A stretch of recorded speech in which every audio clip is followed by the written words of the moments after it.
السلام علیکم ورحمۃ اللہ وبرکاتہ۔ اللہم صلی علی سیدنا محمد وعلی آل سیدنا محمد وبارک وسلم بعدد کل شیء معلوم لک۔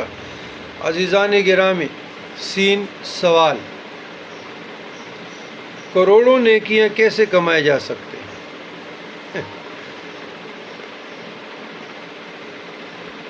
دیکھیں، آپ نے جو کہا نا کہ رمضان میں حدیث میں آیا ہے کلمہ توحید کے متعلق، لا الہ الا اللہ وحدہ لا شریک لہ احد الصمد لم یلد ولم یولد ولم یکن لہ کفوا احد، جس نے ایک مرتبہ پڑھا تو 20 لاکھ نیکیاں اس کو ملے گی۔ تو اس ترتیب سے یہ رمضان کے مناسبت سے بندہ دیکھ لیتے ہیں نا چارٹر مختلف رسالوں میں کہ کروڑوں یا 14 کروڑ یا اتنے کروڑ نیکیاں کمائیں، تو 20 لاکھ کو آپ ضرب